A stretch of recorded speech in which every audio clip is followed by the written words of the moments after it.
नमस्कार। लोका समस्ता सुखिनो भवन्तु।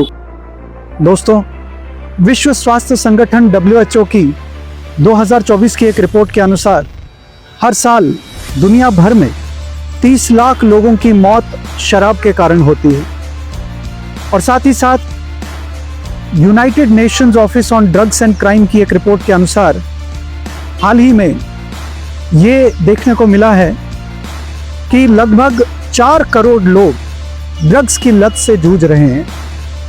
ये आंकड़े पूरी मानवता को झकझोर देने वाले हैं। ये सिर्फ आंकड़े नहीं हैं, ये टूटते हुए सपने हैं, बिखरते हुए परिवार हैं, ये गायब होती प्रतिभाएं हैं। इन नशीले पदार्थों का असर सिर्फ शरीर या दिमाग पे नहीं होता, ये परिवारों को तोड़ता है, हमारे मानसिक विकास को रोकता है, हमारी सोचने और काम करने की क्षमता को कम करता है और अंततः देश के विकास में बाधा डालता है।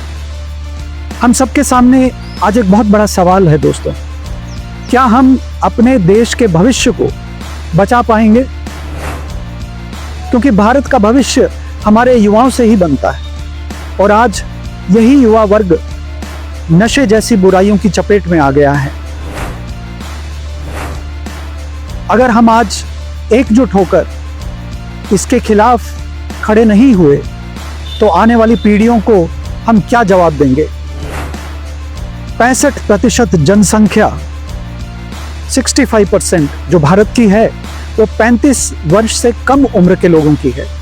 ये कोई साधारण आंकड़ा नहीं है, ये जागती हुई शक्ति है। ये वो ऊर्जा है जो इतिहास को बदल सकती है, जो एक नए भारत को गढ़ सकती है।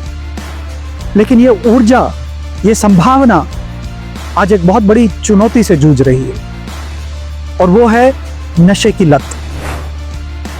दोस्तों, शराब, सिगरेट, ड्रग्स, नशीली दवाएं, ये सभी धीरे धीरे केवल हमारे युवाओं के शरीर को नहीं, उनकी आत्माओं को भी खोखला बना रही हैं। ऐसे में क्या हमें चुप रहना चाहिए?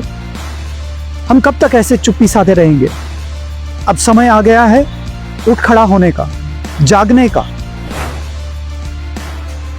हाल ही में काशी में 2 दिन का एक राष्ट्रीय शिखर सम्मेलन हुआ, नशा मुक्त युवा फॉर विकसित भारत।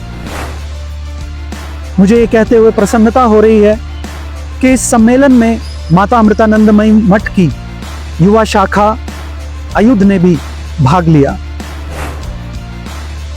काशी जैसी पावन नगरी में ये यूथ स्पिरिचुअल समिट एक बहुत बड़ी बात है। ये जो आयोजन किया गया है इसके लिए मैं सबको बहुत बहुत बधाई देता हूं और ये इस समय की मांग है।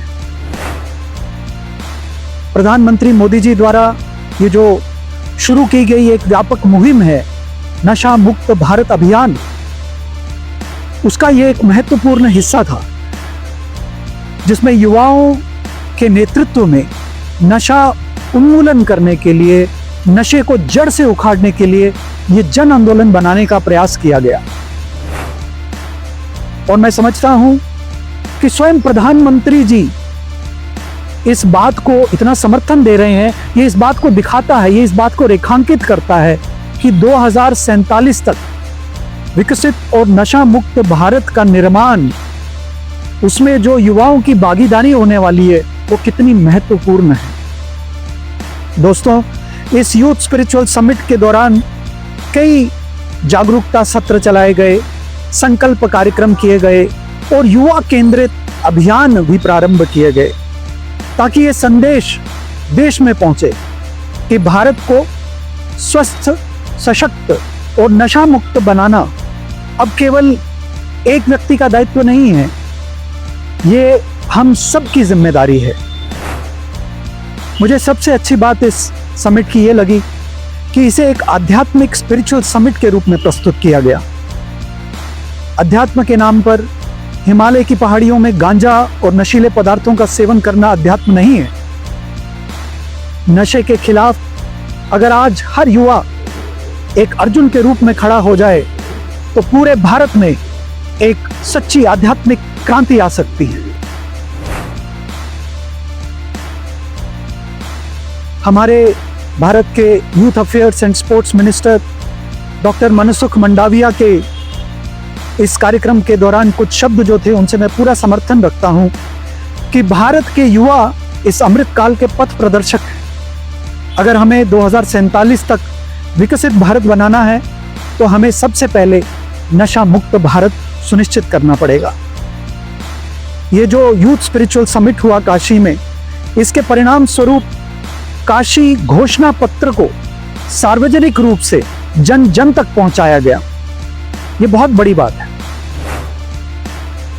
और इसमें बड़े व्यावहारिक, बड़े प्रैक्टिकल रूप से एक अप्रोच बताई गई है जिससे नशा मुक्त भारत का जो सपना है वो पूरा हो सकेगा। दोस्तों, ऐसी प्रैक्टिकल अप्रोच के साथ हमारा युवा संगठन आयुध भी देश भर में काम कर रहा है और केवल देश भर में नहीं, पूरे विश्व में हमारा संगठन सक्रिय है।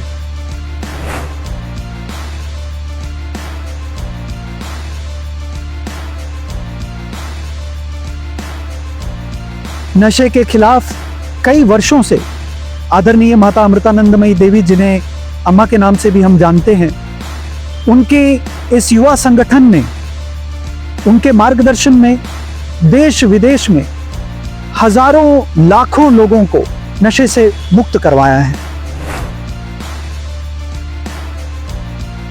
आयुध के हर युवा प्रकल्प के पीछे यही भाव छिपा है कि नशा नहीं, सेवा करें, नशा नहीं, निर्माण करें, नशा नहीं, आत्म विकास करें, नशा नहीं, समाज निर्माण करें। आइए हम सब मिलकर के भारत को बनाएं नशा मुक्त। दोस्तों, आज राष्ट्र निर्माण का मतलब सिर्फ इमारतें और सड़कें बनाना नहीं। असली राष्ट्र निर्माण तब होता है जब हम चरित्र निर्माण करें, और चरित्र निर्माण तभी होगा जब देश का युवा जागेगा, जब देश का युवा नशे की बेहोशी को छोड़कर विवेकपूर्ण होकर पूरे होश के साथ देश के विकास के लिए और अपने आध्यात्मिक विकास के लिए भी कदम से कदम बढ़ाकर चलेगा।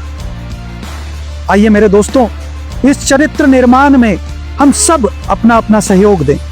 संकल्प लें कि हम नशे से दूर रहेंगे। अपने दोस्तों को भी जागरूक करें, गांव-गांव, कॉलेज-कॉलेज जाकर ये संदेश फैलाएं और एक सशक्त, सुंदर और नशा मुक्त भारत बनाएं।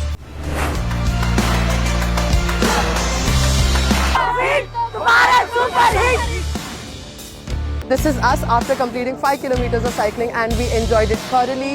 Great organization by the government. अभी युवाओं को एक उदाहरण दिया गया कि नशे से बचें, अपने को फिट रखें, विकसित भारत के संकल्प में आगे बढ़ें। मैं भारत की सरकार को, प्रधानमंत्री नरेंद्र मोदी जी को और हमारे youth affairs and sports minister doctor Mansukh Mandaviya ji को भी, और साथ ही साथ ये जो काशी का आयोजन किया, इसके पीछे जो भी आयोजक थे, उन सबको हृदय की गहराई से धन्यवाद देना चाहूंगा कि उन्होंने इतने महत्वपूर्ण और गंभीर विषय के प्रति भारत के युवाओं को एक बार फिर जागरूक करने का प्रयास किया है। हर संडे 1 घंटे के लिए साइकिलिंग करके प्रधानमंत्री जी की फिट इंडिया मूवमेंट के साथ जुड़े, फिट रहे, स्वस्थ रहे और विकसित भारत में अपना कॉन्ट्रिब्यूशन करें। मैं भारत के युवाओं से ये अपील करूंगा कि वो नशे के खिलाफ इस मुहिम में आगे आएं और पूरी तन्मयता और शक्ति के साथ इस पवित्र यज्ञ में अपने अपने शारीरिक, बौद्धिक और आर्थिक श्रम के रूप में, अपने निष्काम कर्मों के रूप में और अपने सकारात्मक विचारों के रूप में आहुति दें। अगर हम सब मिलकर इस यज्ञ में पूरी सत्यनिष्ठा के साथ भाग लेंगे तो अवश्य ही इस महायज्ञ का परिणाम एक नशा मुक्त भारत के रूप में हमें जल्दी ही देखने को मिलेगा। वंदे मातरम, जय हिंद, जय भारत।